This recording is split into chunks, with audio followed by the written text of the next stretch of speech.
नमस्कार दोस्तों, स्वागत है आपका स्टडी आईक्यू में। मैं हूं आपका दोस्त राहुल सायगांवकर और आज हम लोग चर्चा करने वाले हैं central civil services conduct rules 1964 के बारे में। थोड़ी देर में आपको पता चलेगा कि ये हम लोग चर्चा क्यों कर रहे हैं, लेकिन ये डिस्कशन आपके लिए बहुत जरूरी रहेगी, specially from GS paper 4 perspective, जहां पे एथिक्स, इंटीग्रिटी और एप्टीट्यूड के ऊपर सवाल आते हैं। तो यहाँ पे मैं आपको संक्षिप्त रूप में बताने की कोशिश करूंगा कि civil services conduct rules exactly है क्या। ऑल्दो थोड़ा सा आपको बोरिंग लेक्चर लग सकता है क्योंकि काफ़ी फैक्चुअल सी इंफॉर्मेशन आपको मिलेगी, but I try to make it very interesting for you through the interaction itself. इसके अलावा आपको एक और चीज़ ध्यान रखनी है कि सिविल सर्विसेज, ये मैं आपके साथ डिस्कस कर रहा हूँ central civil services conduct rule 1964 के। इसके अलावा हमारे पास एक और all India services conduct rules है ऑफ 1968। ऑल्दो काफ़ी सिमिलर्स है, बट आपको ध्यान रखना है this discussion is with respect to central civil services conduct rules 1964। आपको समझ में आएगा थोड़ी देर में why we are doing this. चलिए चर्चा शुरू करते हैं और सबसे पहले खबर के बारे में बात करते हैं कि why we are discussing this at all. Recently आपने ये चीज जरूर देखी होगी, यूनाइटेड नेशंस जनरल असेंबली में इंडिया ने राइट टू रिप्लाई, हमारा जो राइट टू रिप्लाई था उसका इस्तेमाल किया, जहां पे इंडिया की जो डिप्लोमेट थी स्नेहा दुबे ने करारा जवाब दिया पाकिस्तान को। इनफैक्ट ये वीडियो भी काफी वायरल हुआ था, आपने जरूर इस चीज को देखा होगा।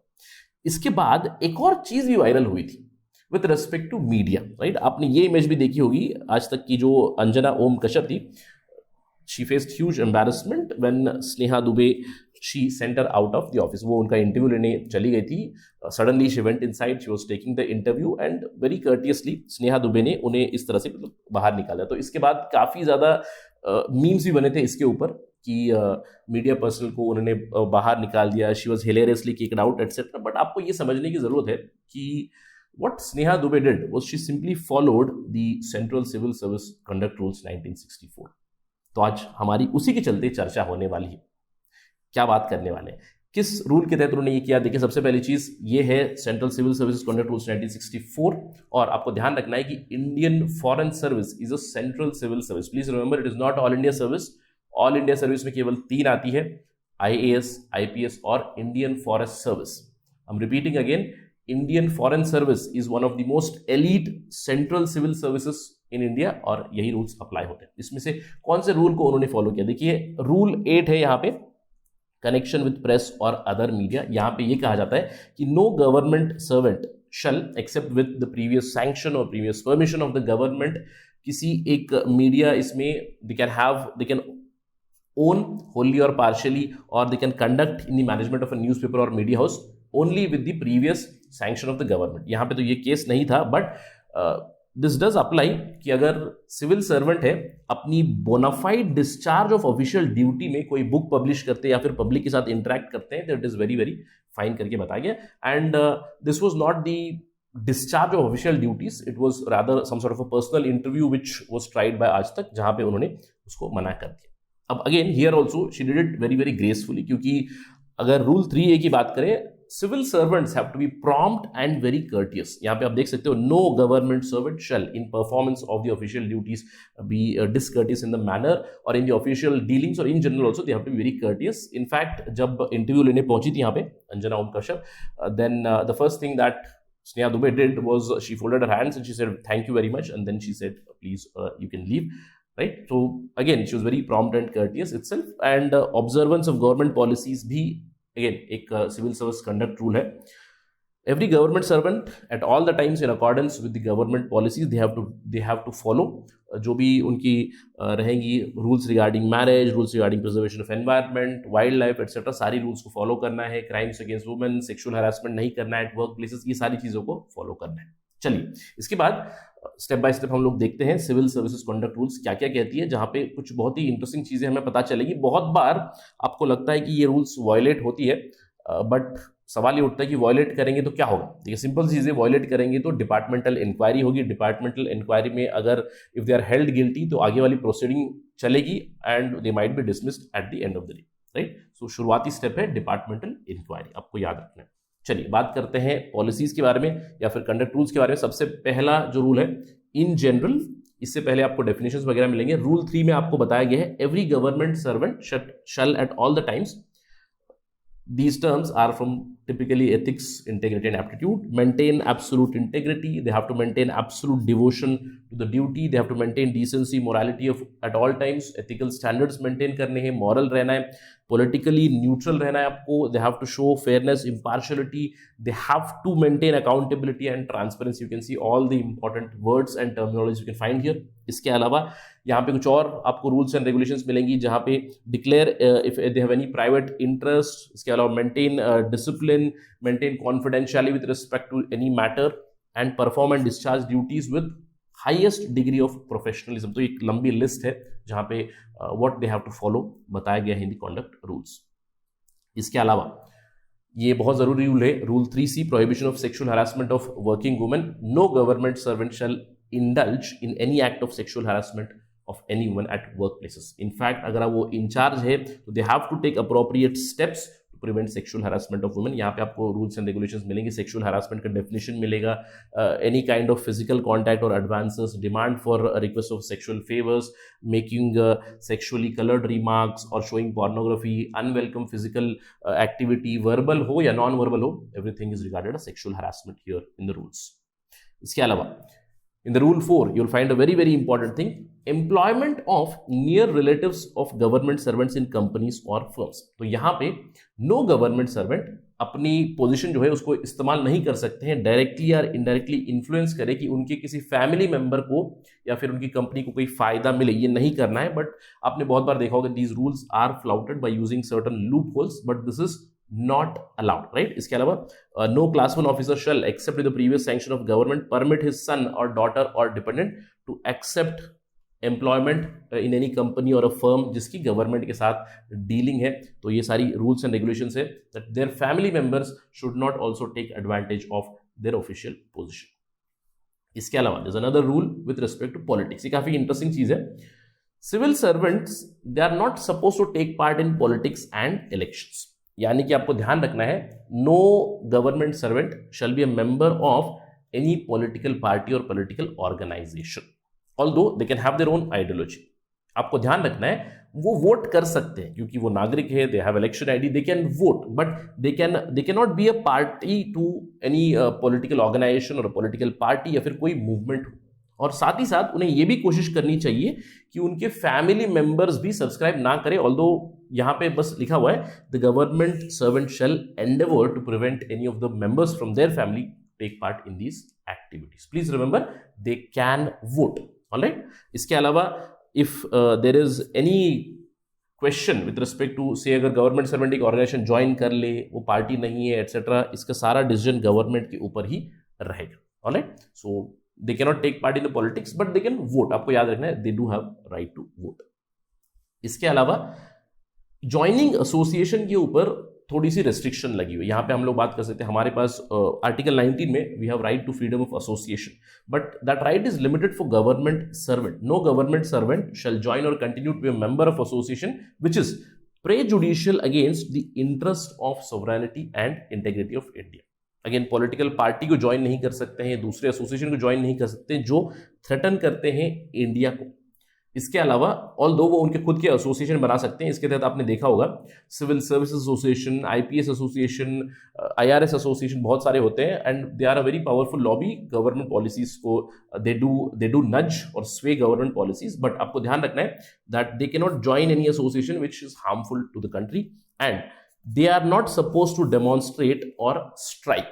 इसीलिए उनकी जब एसोसिएशन बनती है they do nudge the government, लेकिन कभी ऐसा नहीं है कि स्ट्राइक पे चले जाएंगे. राइट. आपने मूवी वगैरह में देखा होगा, सिंघम में आपने देखा होगा सारी पुलिस मिलकर स्ट्राइक पे चली गई. That is actually not allowed in India. Right. It's not possible क्योंकि एसेंशियल सर्विसेज एक्ट है. एसेंशियल सर्विस एक्ट के तहत इन्हें वो सर्विसेज प्रोवाइड करनी पड़ती है. So please remember they can not demonstrate और strike against the government. Alright. Right. चलिए अगले रूल पे चलते हैं, क्रिटिसिज्म ऑफ द गवर्नमेंट. साथ ही साथ ये भी आपको ध्यान रखना है, central civil servants they cannot criticize the government in any radio broadcast or any electronic media telecast जो भी होता है आजकल सोशल मीडिया में भी. they cannot do this, they cannot criticize the government policies. alright. और क्रिटिसाइज यानी कि अपनी पर्सनल कैपेसिटी में कर सकते हैं बिल्कुल, but please remember if it is adverse criticism against central government, state government, government action ले सकती है, सस्पेंशन वगैरह होती है, आपने बहुत बार देखा होगा. इसके अलावा अगर कुछ वो क्रिटिसाइज करेंगे जिससे स्टेट गवर्नमेंट सेंट्रल गवर्नमेंट के बीच प्रॉब्लम हो रही है, या फिर स्टेट गवर्नमेंट सेंट्रल गवर्नमेंट और इंटरनेशनल स्टेट इंटरनेशनल ऑर्गेनाइजेशन के साथ कुछ हो रहा है, या फिर किसी और देश के साथ संबंध खराब हो रहे हैं, तो central government can take the action against that. Although अगर वो कोई ऑफिशियल स्टेटमेंट पढ़ रहे हैं जहां पे गवर्नमेंट की खुद की क्रिटिसिज्म हो रही है, then it is not criticism per, please remember this. इसके अलावा गिफ्ट्स के ऊपर, ये काफी इंटरेस्टिंग चीज है। गिफ्ट्स, क्या सेंट्रल गवर्नमेंट के एम्प्लॉयज गिफ्ट्स एक्सेप्ट कर सकते हैं? देखिए, एक्सेप्ट कर सकते हैं, लेकिन कुछ वैल्यू है उसके ऊपर उन्हें रिपोर्ट करानी पड़ती है, उसके बारे में बताना पड़ता है सरकार को, राइट। अब शादी हो रही है मेरी, राइट, मैं गवर्नमेंट सर्वेंट हूँ, सेंट्रल गवर्नमेंट सर्वेंट हूँ, और मेरी शादी हो रही है, तो शादी में तो सभी लोग गिफ्ट ला के देंगे, तो उसके बारे में रूल्स यहाँ पे लिखे गए। देखिए, गिफ्ट का मतलब क्या होता है? Gift is explained here as any free transport, boarding, lodging और any other gift of some pecuniary advantage, इसको कहते हैं गिफ्ट। ऑल्दो किसी मील या लिफ्ट और अदर सोशल हॉस्पिटैलिटी को गिफ्ट नहीं कहा जाता, प्लीज ध्यान रखिएगा इसको। और यहां पे बताया गया है कि सेंट्रल सिविल सर्वेंट्स शैल अवॉइड एक्सेप्टिंग लैविश हॉस्पिटैलिटी, तो लैविश हॉस्पिटैलिटी को एक्सेप्ट नहीं करना है, ये बताया गया। इसके अलावा शादी, वेडिंग, एनिवर्सरी एक्सेट्रा पे जो गिफ्ट मिलते हैं वो आप एक्सेप्ट कर सकते हो, लेकिन वहां पे भी अगर ग्रुप ए पोस्ट पे 25,000 रुपए से ज्यादा का कोई गिफ्ट मिला है तो आपको रिपोर्ट करना है यहाँ पे। अगर आप ग्रुप बी पोस्ट होल्ड कर रहे हो तो 15,000 से भी ज्यादा जो आपको गिफ्ट मिला है उसको आप रिपोर्ट करोगे। यहाँ पे ग्रुप सी में 7,500 से ज्यादा जो मिला हुआ है वो आप रिपोर्ट करोगे टू गवर्नमेंट, यानी कि इसके ऊपर वाला जो भी गिफ्ट मिला है you have to report. Please remember, they can accept gift, शादी वगैरह एक्सेप्ट, बट एक थ्रेशोल्ड के ऊपर अगर मिलेगा गिफ्ट तो you have to report it. इसके अलावा dowry, again this is quite understandable, no government servant shall take, accept, give or abet in giving or taking the dowry. in fact अगर ये होगा then they will be charged under the Dowry Prohibition Act 1961, quite understandable, ये तो बहुत ही understandable चीज़ है। इसके अलावा private trade और एम्प्लॉयमेंट, ये काफ़ी इंटरेस्टिंग सी चीज़ है। यहाँ पे बहुत से एस्पिरेंट्स को, लोगों को सवाल ज़रूर होगा कि प्राइवेट ट्रेड या एम्प्लॉयमेंट में एम्प्लॉय हो सकते हैं या नहीं। Answer would be clearly no, यानी कि civil servants they can not join any employment. Again अगर गवर्नमेंट ओके कहती है तो they can, but without government's permission they can not engage in any trade, business, any job, they can not take any employment, they can not start any other company or register any other company. Please आप इसको ध्यान में रखिएगा। लेकिन अब आपके दिमाग में एक सवाल आ रहा होगा कि सर, मैंने बहुत बार देखा है कि रिटायर्ड ऑफिसर्स हो, रिटायरमेंट की बात तो कर ही सकते हैं, बट एक्टिव जो सिविल सर्वेंट्स है they do teach, right, teach वगैरह करते हैं, तो उसका क्या होता है? दूसरा जो काम एक्सेप्ट करते हैं। देखिए यहाँ पे गवर्नमेंट सर्वेंट में without the previous sanction of the government undertake honorary और सोशल और charitable nature of work, take any occasional work which is literary, artistic और of scientific character, sports activities हो या फिर कोई सोसाइटी हो जो स्पोर्ट्स के साथ, चैरिटी के साथ, लिटरेचर के साथ जुड़ी हुई है, तो they can do this without the government permission. And again under this itself many people do work. आपने देखा होगा बहुत बार they work on pro bono basis, ये बताया जाता है कि they work on pro bono basis, without any payment they are teaching या फिर they have taken up some other work और एक्टिविटी, राइट। सो इसके तहत काम करते हैं। इसके अलावा इन्वेस्टमेंट, लेंडिंग और बोरिंग नॉर्मल पर्सन की तरह they can also do it, but rules में लिखा गया है कि इंसॉल्वेंट नहीं होना है और हैबिचुअल इंडेटेडनेस नहीं होनी चाहिए, यानी कि उधार में नहीं रहना चाहिए सिविल सर्वेंट्स को। इसके अलावा गवर्नमेंट जो सिविल सर्वेंट्स हैं they shall not speculate in any stock, share और other investment, because they are government servant, they should not speculate. अब इसका मतलब क्या है? क्या सिविल सर्वेंट्स स्टॉक मार्केट में इन्वेस्टमेंट नहीं करेंगे? बिल्कुल कर सकते हैं। They can do it through certified brokers या फिर people who are authorised to do it, वहां से वो लोग बिल्कुल इन्वेस्टमेंट कर सकते हैं, ऑलराइट। बट ध्यान रखना है कि स्पेक्यूलेट नहीं करना है, किसी शेयर के ऊपर स्पेक्यूलेशन नहीं करनी है। Speculation is against the conduct rules. इसके अलावा अगर उनके कोई फैमिली मेंबर्स है, कोई पर्सन है जो शेयर्स में या फिर बहुत ज्यादा बोरिंग कर चुके हैं, बहुत ज्यादा पैसा ले चुके हैं, जिसकी वजह से इनके ऊपर इंपैक्ट हो रहा है, वो भी करने नहीं देना है। Government servant shall not permit any member of his family और any person acting on his behalf to make any investment which might embarrass or influence them in official capacity, alright। तो आपको ये ध्यान रखना है कि that the investment, lending, borrowing, all things are allowed, loan भी ले सकते हैं, बहुत सारी चीजें कर सकते हैं, राइट, लेकिन कुछ रेस्ट्रिक्शंस है उनके ऊपर कि वो स्पेकुलेशन नहीं कर सकते स्टॉक में, और आगे चल के आपको पता चलेगा कि डिस्क्लोज तो करना है एसेट्स और लायबिलिटीज सारी, ताकि गवर्नमेंट को पता रहे। इंडेटेडनेस हो, यानी कि अगर उधार में है सिविल सर्वेंट तो उनकी ऑफिशियल वर्क, ऑफिशियल कैपेसिटी के ऊपर एक एडवर्स इंपैक्ट हो सकता है, इसके चलते ये रूल्स बनाए गए हैं। इसके अलावा यहां पे जैसे मैंने बताया, movable, immovable and valuable property, जो भी आपकी लिस्ट है, आपकी immovable property, movable property, shares, debentures, सारी चीजों को आपको गवर्नमेंट को बताना है। You have to describe them at the first appointment itself. That means the government will have the details of movable, immovable and valuable property with you and with your family members, with your dependents also. In fact, यहाँ पे भी बहुत ज़्यादा loopholes को इस्तेमाल किया जाता है, राइट। अगर आप यहाँ पे देखिए, नॉर्मली काफ़ी ज़्यादा प्रॉपर्टी वगैरह दिखाई जाती है, ये बिफोर ज्वाइनिंग ही दिखाई जाती है। This is a loophole that is used. अगर आप legally before joining if you show heavy amount of property, then it becomes quite valid in future also. इसके अलावा कुछ और रूल्स है, जैसे कि restrictions in relation to acquiring immovable property outside India, यानी कि बाहर अगर प्रॉपर्टी ले रहे हैं, गवर्नमेंट की सैंक्शन की जरूरत पड़ेगी, यानी गवर्नमेंट आपको परमिशन देनी पड़ेगी। अगर आप कोई भी प्रॉपर्टी एक्वायर कर रहे हो, परचेज, मॉर्गेज, लीज या गिफ्ट कर रहे हो देश के बाहर, तो आपको बताना पड़ेगा। सरकार जब ओके करेगी तभी आप ले सकते हो। In fact you can not enter any transaction with the foreigner or foreign government also. With government permission you can do all these things. And finally कुछ और rules and regulations है which are quite understandable. Restriction regarding marriage, यानी कि government servant दूसरी शादी वगैरह नहीं कर सकते, प्रोवाइडेड पर्सनल लॉ के अंडर अवेलेबल है तो कर सकते हैं, लेकिन they cannot enter into contract marriage with a person having a spouse living, यानी कि दूसरी शादी एटसेट्रा नहीं कर सकते। इसके अलावा consumption of intoxicating drinks and drugs. The government servant shall strictly abide by the law relating to intoxicating drugs. अपनी ऑफिशियल ड्यूटी में तो ये करना ही नहीं है। If they are done, then disciplinary action can be taken against them. Finally, कुछ छोटे छोटे रूल्स है। They are prohibited from employing the children below age of 14, which is quite understandable. इसके अलावा कोई भी इंटरप्रिटेशन में प्रॉब्लम होगी, अगर अभी तक हम लोगों ने चीजें देखी रूल्स एंड रेगुलेशंस में, कहीं पे कुछ डाउट है, अगर इंटरप्रिटेशन में डाउट आ रही है, तो गवर्नमेंट ऑफ इंडिया का डिसीजन फाइनल रहेगा उसमें। जो भी government decides that is the interpretation, that would be final, right? And there are some rules regarding delegations of powers also. The government may by general or special order direct that any power exercisable by any head of the department under some rules shall be subject to conditions. तो कुछ conditions के ऊपर आप powers भी delegate कर सकते हो, ये दिया गया है in the conduct rules. Right, that is it right now. जैसे कि मैंने आपको बताया कि थोड़ा सा बोरिंग आपको लेक्चर जरूर लगा होगा, कि बहुत सारी इंफॉर्मेशन है, बहुत सारी चीज़ें दी गई है, but I do not expect the aspirants to remember all this things. सारी चीज़ों को याद नहीं रखना है, लेकिन केस स्टडी में आपको काफ़ी मदद करेगा।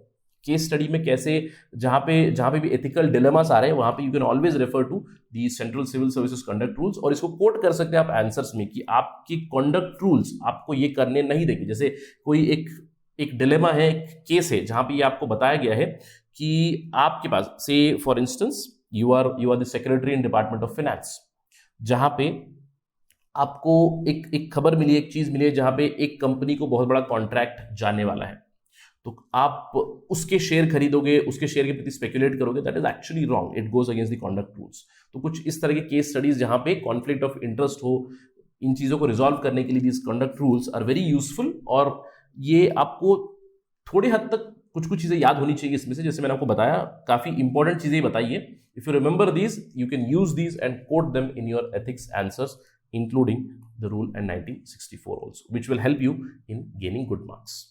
So that is it in this part of the lecture. Thank you for watching. अगर आपको ये पसंद आया है तो you can always follow me on the ID @RahulSai222. मेरा Facebook, Instagram और Telegram चैनल का ID सेम है। इनफैक्ट इस Telegram चैनल पे मैं आपको ये कॉन्डक्ट रूल्स भी शेयर करूंगा, central civil services conduct rules 1964। इसके अलावा अगर आप प्रिपरेशन कर रहे हैं यूपीएससी सिविल सर्विसेज की या फिर स्टेट पीएससी की, then do visit the details that are given here, studyiq.com. You can also download the app from Google Play Store to know more about us. Thank you for watching the video. Jai Hind.